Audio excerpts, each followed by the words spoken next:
That's right. This is how indemnitium is produced. The statements from both sides, the defenses from attorneys, witness testimonies, and even the audience's emotions will all be projected on the oratrice. To put it simply, it's as if the oratrice has its own will, and is a judge in its own right. This also precludes any kind of favoritism on the part of the Chief Justice. And not that this has ever happened anyway.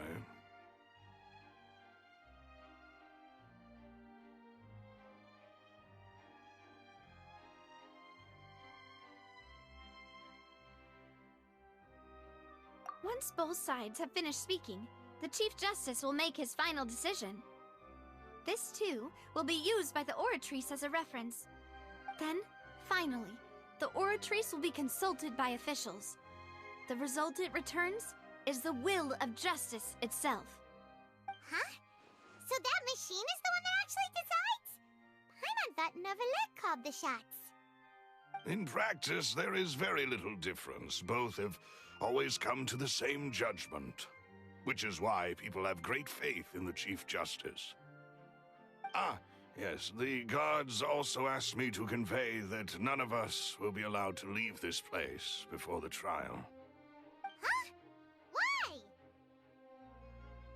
Because we've chosen to act as the twins' proxies. That makes us persons related to the case. They're concerned that we might be colluding with outside parties, or that we might find outside help to disrupt the case. And even if that were not so, it could prove problematic if we happen to spread key information about the case ahead of time. I'm ready to break out at any time. Whoa, whoa! There's no need for that! Paimon thinks they have a point. That said, are they providing food? Of course. I just hope you don't mind the lack of options. I'm afraid that catering to all tastes is not in the cards, nor is any guarantee of balanced nutrition.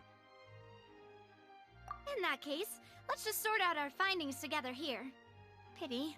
I was hoping to take you to try some of Fontaine's famous desserts, too. I mean, what better way to properly think through our findings than over some tea and sweets? Huh. Breaking out suddenly doesn't seem like such a bad idea after all.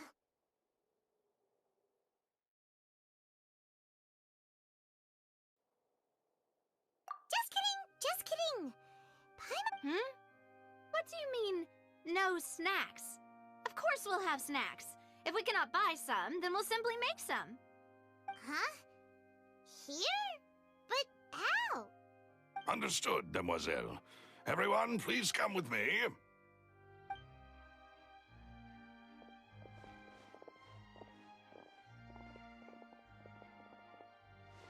Wait, you're carrying a portable stove with you? Yes, I must be prepared to meet the Demoiselle's baking needs whenever the fancy strikes her. I have eggs, sugar, and almonds at the ready. Good work, you two. Then I'll get to it. Please sit tight for a moment. You'll get to taste my awesome snacks soon enough. These three are quite the interesting group.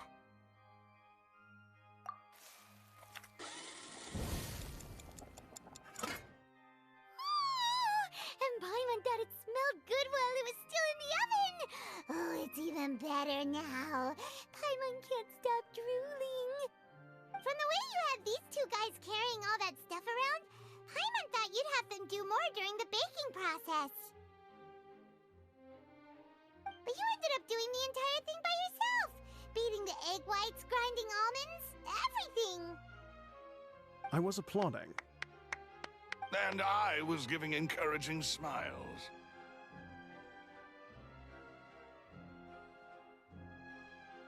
Paimon was just thinking, aren't you worried about getting your fancy dress dirty beating egg whites and baking like this?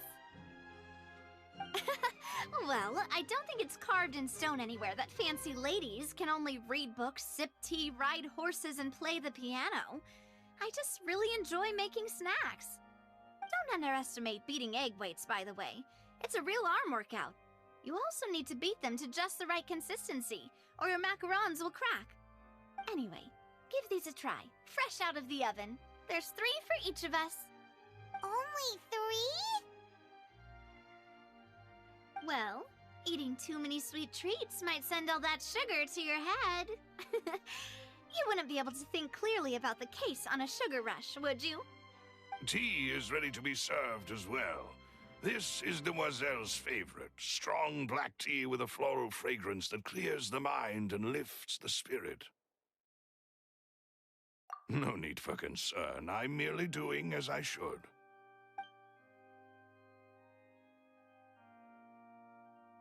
All right then.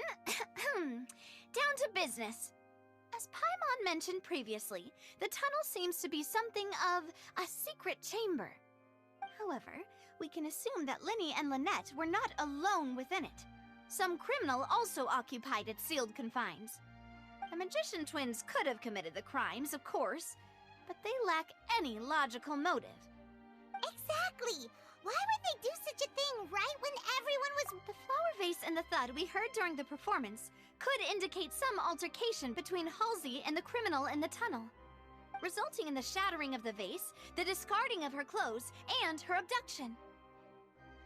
Perhaps the criminal thought that since she was chosen from the crowd, she would be too easy to identify if she was still wearing the same clothes. Paimon thinks that makes sense, but the real trouble is... True. None of the clues we found thus far support the existence of this third person. But the only people left to consider are both technically victims, whether it's the missing girl, Halsey, or poor Cowell. Huh. Could Halsey have secretly made modifications to the magic props in order to murder Cowell before making her escape?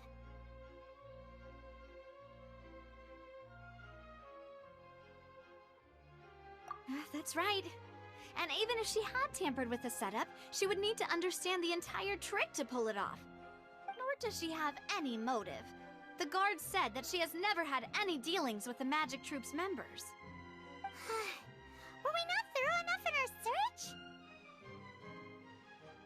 From the sound of things, this is turning into an impossible case.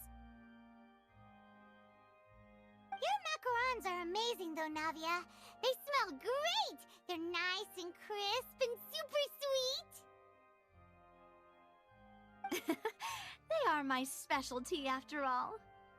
And I see you've already had 5 of them. What? 5? Oh, that can't be right. Paimon only counted 3, honest! Please don't worry about it. At my age, a few less sweets might actually be a good thing. No. Being greedy is one thing, but Paimon knows how to count. Besides, Paimon knows that if she ate too many, then others wouldn't have enough.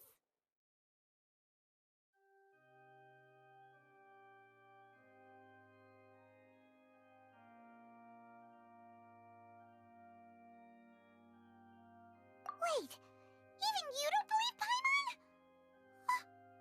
How could you? If Paimon ate those 2 extra macarons, then may they turn into stone in her stomach! All right, we get it. Well, I suppose one of us might have gotten too engrossed in our chat and eaten them by mistake. No big deal. Malus, set up the stove again if you would. Huh? What are you doing? Making sure everyone gets 3 macarons, of course.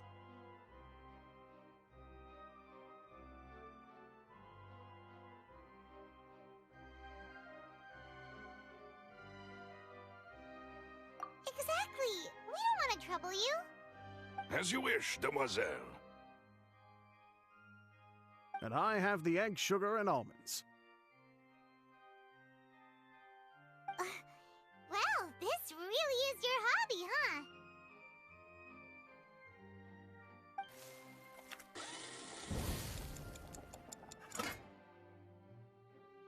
Well, that's it for snack time. I'm going to have another look around the area. I don't know what we're looking for yet, but we've still got some time.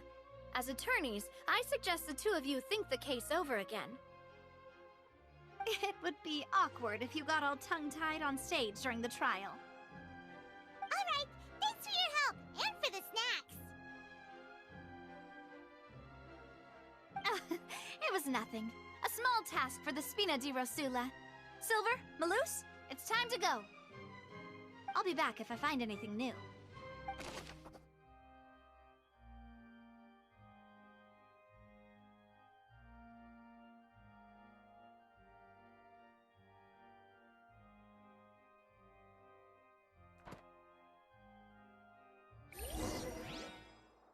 Alright, it's time to put our heads together. We've got to get our defense ready for the trial. Oh, it's probably gonna be a long and difficult case. There's no point in worrying about that now. We just need to prepare. Here, take Paimon's notes. They should help you review the situation.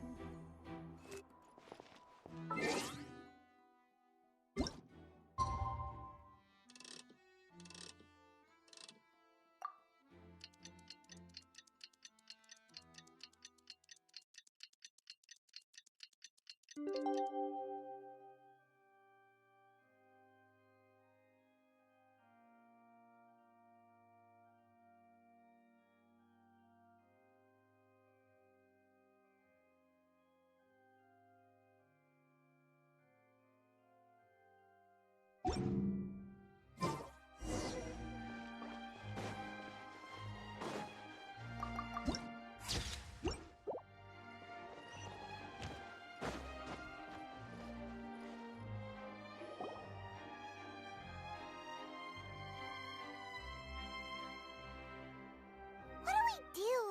The whole situation is so confusing. Good plan. Impossible. Just relax. Even if everyone else suspects Lenny and Lynette, at least we will be supporting them from the stands. Besides, I doubt Farina understands any more about what happened than we do. Thanks, Navia. Well, we'll be going then. Best of luck to you.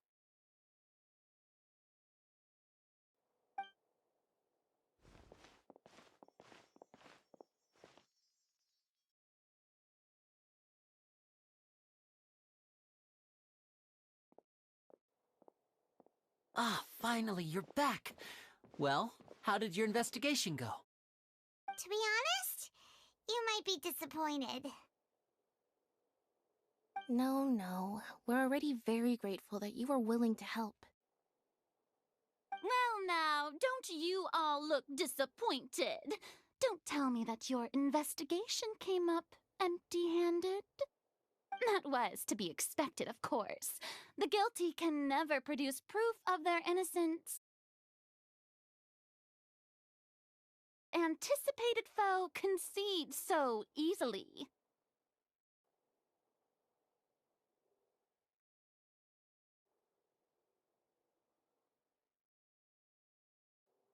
Since present, I did regarding the magic show in session. In order for the causes and result, could we please have played the trick? Yes, of course. While Lynette ditch, all that have been prepared. Statement read, stands us. Call the lady.